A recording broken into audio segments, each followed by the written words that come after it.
안녕하세요. 다음 세대와 함께 성경을 지피지기 20번째 시간으로 함께 합니다. 오늘은 창세기 9장 8절부터 20절에 기록되어 있는 무지개 언약에 대해서 함께 살펴보고자 합니다.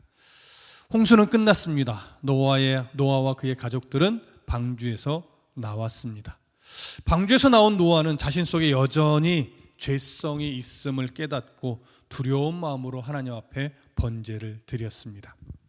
하나님은 노아의 마음을 아시고 구원의 완성을 이루기까지 다시는 사람의 죄로 세상을 물로 심판하지 않겠다고 약속하셨습니다. 그리고 이 땅에서 새로운 삶을 시작하며 생육하고 번성하라는 말씀도 주셨습니다. 새로운 삶을 시작해야 하는 세상은 처음 창조 때처럼 완전한 세상은 아니었습니다. 홍수 때 창조 질서가 파괴되면서 중단되었던 자연의 질서가 회복되고 있었지만 완전한 창조 질서는 아니었습니다. 하나님이 조금만 손을 거두시면 자연은 또 사람에게 무서운 재해를 입힐 것입니다. 그래서 하나님은 노아와 후손들에게 세상을 심판하는 마지막 순간까지는 홍수 때처럼 자연 질서가 파괴되어 사람이 몰살되는 일은 없을 것이라고 약속하셨습니다. 그때까지는 세상의 창조 질서는 계속 보존될 것입니다. 창세기 9장 8절부터 제가 좀 읽어드리겠습니다. 하나님이 노아와 그와 함께한 아들들에게 말씀하여 이르시되 내가 내 언약을 너희와 너희 후손과 너희와 함께한 모든 생물 곧 너희와 함께한 새와 가축과 땅의 모든 생물에게 세우리니 방주에서 나온 모든 것 곧 땅의 모든 짐승에게니라. 내가 너희와 언약을 세우리니 다시는 모든 생물을 홍수로 멸하지 아니할 것이라. 땅을 멸할 홍수가 다시 있지 아니하리라. 하나님은 새 삶을 시작하는 노아와 구체적인 언약을 맺었습니다. 하나님이 노아와 맺은 언약은 쌍방의 대등한 위치에서 맺어진 언약이 아닙니다. 물론 사람은 하나님과 언약을 맺을 자격이 되지 않습니다. 그런데도 하나님은 하나님 자신에게 근거를 두고 언약을 맺어 주셨습니다. 하나님은 내 언약이라고 하고 언약의 대상을 노아와 노아의 후손들뿐 아니라 방주에서 나온 모든 짐승까지도 언약의 대상에 포함했습니다. 언약의 근거를 하나님에게 두었다는 것은 매우 중요합니다. 사람이 다시 죄를 범할지라도 홍수 때와 같은 심판은 없을 것이며 하나님이 친히 언약의 주체가 되어서 구원 역사를 이루시겠다라고 하는 의지를 보여주셨다라고 하는 의미에서 이 언약은 참으로 중요합니다. 노아는 심판의 두려움 없이 이제 하나님을 그저 바르게 섬기기 위해 애쓰기만 하면 되는 것입니다. 창세기 9장 12절과 13절에 이렇게 기록되어 있습니다. 하나님이 이르시되 내가 나와 너희와 및 너희와 함께하는 모든 생물 사이에 대대로 영원히 세운 언약의 증거는 이것이니라. 내가 내 무지개를 구름 속에 두었나니 이것이 나와 세상 사이의 언약의 증거니라. 하나님은 언약의 증거로 무지개를 두었습니다. 그러면 홍수 이전에는 무지개 현상 자체가 없었을까요? 언약의 증거로 하나님이 무지개를 새로 만드신 것일까요? 일부 학자들은 이 언약을 주실 때 무지개를 처음 만드셨다고 주장하기도 합니다. 그러나 조금 무리한 주장으로 여겨집니다. 무지개란 물의 입자가 햇빛에 반사될 때 생기는 현상입니다. 따라서 홍수 이전에도 같은 조건은 생겼겠지요. 그래서 홍수 이후에 하나님의 본래 있었던 무지개에 언약적 의미를 부여하신 것으로 보는 것이 타당할 것입니다. 특히 내가 내 무지개를 구름 속에 두었나니 라는 표현에서 두었나니로 번역된 히브리 말은 나타티인데요, 문법적으로는 완료 형태를 사용했습니다. 이것은 무지개가 이전에도 있었다는 의미가 돼요. 이전에도 있었고 지금도 여전히 있다는 의미가 이 문법적 요소 안에 담겨 있습니다. 하나님은 단지 하나님의 언약을 무지개에 담으신 것뿐이죠. 무지개는 히브리 말로 케세드입니다. 어떤 의미인지 아십니까? 놀랍게도요, 활이라는 의미가 담겨 있습니다. 왜 활이라는 단어에 무지개의 의미가 생겨난 것일까요? 정확하게 알 수는 없지만 아마도 무지개의 모양이 활을 닮았기 때문이라고 여겨집니다. 활이라고 하는 것은 고대 사회에서 적을 향해 날리는 전쟁 도구입니다. 그래서 적대 행위가 그 안에 담겨 있지요. 하나님은 세상을 심판했던 홍수를 더 이상 사용하지 않겠다라고 하는 증거로 무지개를 두셨고 평화를 위해 활을 하늘에 걸어 두셨습니다. 그런데 여러분 잘 보세요. 하늘에 걸린 무지개, 그러니까 활 시위가 어디를 향해 당겨져 있습니까? 바로 세상을 향해 활 시위가 당겨 있지 않고 하늘을 향해 활 시위가 당겨져 있습니다.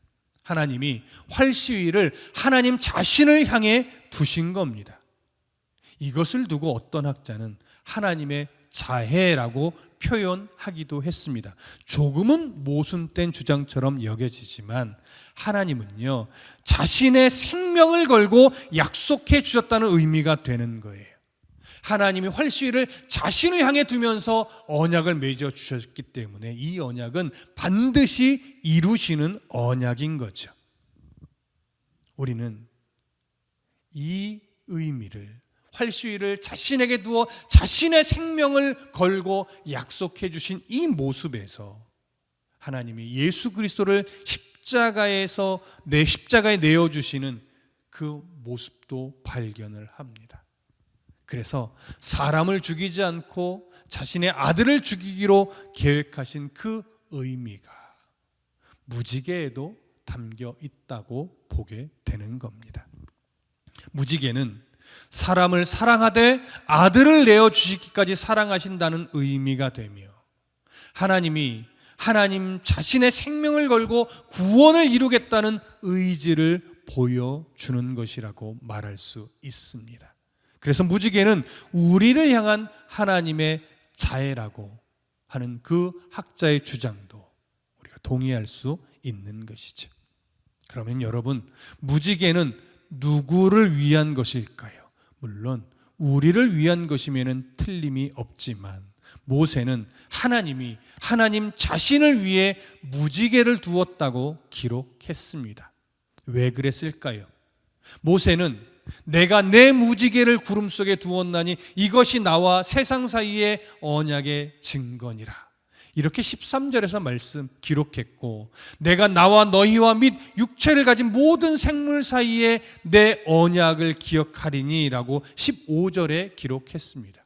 무지개는 언약이 아니라 언약의 증거이며 하나님이 기억하기 위해, 자신이 보기 위해 둔 것이라고 했습니다. 또한 하나님이 그 무지개를 보면서 스스로 세상과 세운 언약을 기억하겠다고 했습니다. 창세기 9장 16절에 보면 무지개가 구름 사이에 있으리니 내가 보고 나 하나님과 모든 육체를 가진 땅의 모든 생물 사이에 영원한 언약을 기억하리라, 이렇게 되어 있지. 무지개를 보고 노아와 맺은 언약을 기억하시는 하나님은 십자가 위에서 흘리신 그리스도의 피를 보고 성도와 맺은 구원의 언약을 기억하여 죄인을 구원합니다. 그러면 우리는 무지개를 보면서 무엇을 해야 할까요? 언약을 이루실 하나님의 은혜를 바라봐야 합니다. 또한 예수 그리스도를 십자가에서 죽이기까지 우리를 사랑하시는 하나님의 그 깊은 마음을 바라봐야 합니다. 무지개가 하늘에 있는 동안은, 그리고 자연 질서가 유지되고 있다면 세상은 멸망하지 않습니다. 하나님이 자연 질서의 운행과 무지개를 증거로 분명하게 말씀하셨기 때문입니다. 자연 질서가 유지되고 무지개가 하늘에 있다면 세상을 아직 멸하지 않는 때입니다. 그 증거로 우리는 볼 수 있습니다. 하지만 하나님의 약속을 무시하고 이런저런 이유로 어느 때에 인류가 멸망한다고 주장하는 사람들이 자꾸 나타납니다. 그리고 그런 말도 안 되는 주장에 현혹되는 성도들이 생겨납니다. 잘못된 종말론입니다. 어리석은 두려움입니다. 난리와 난리 소문은 재림의 징조가 아니라 재난의 시작일 뿐입니다.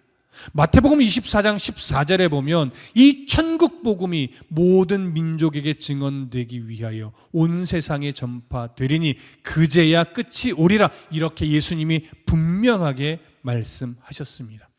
천국 복음이 온 세상에 전파되는 것이 예수 재림의 징조입니다. 그러므로 우리는 예수님이 언제 다시 오시는지 알 수 없는 것이죠. 단지 비가 갠 다음에 하늘에 뜨는 무지개를 바라보면서 위로를 받고 하나님의 미소를 볼 수 있어야 합니다.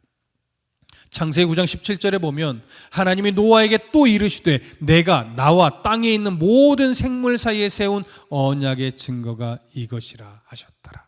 이렇게 되어 있어요. 우리는 이 증거를 보고 살아가야 합니다.